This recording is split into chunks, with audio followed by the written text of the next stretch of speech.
एजिकारी हानि होरा भोला से हथवा जोड़ा ये भौजी, दोनों हथवा जोड़ा ये भौजी। कारी हानि होरा भोला से हथवा जोड़ा ये भौजी, दोनों हथवा जोड़ा ये भौजी। अजी हो तो जोड़े ललनमा तोरा गोरे गोरा ये भौजी, तोरा गोरे गोरा ये भौजी।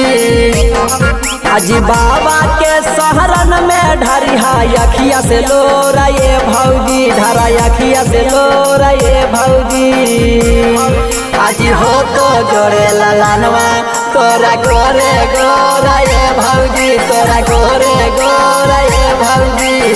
हो तो जोड़े ललनवा।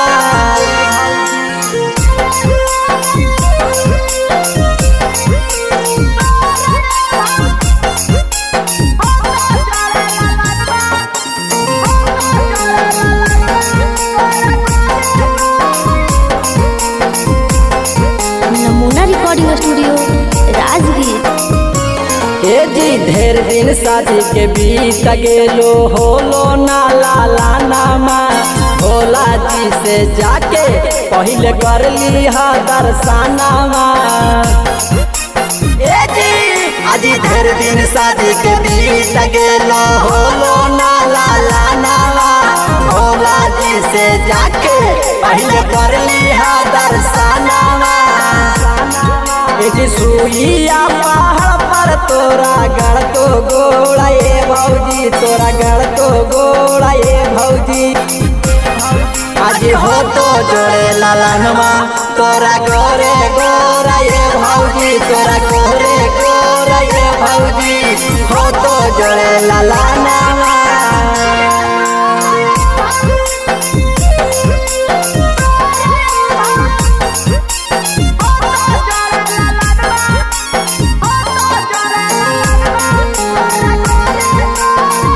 नमूना रिकॉर्डिंग स्टूडियो राजगीर।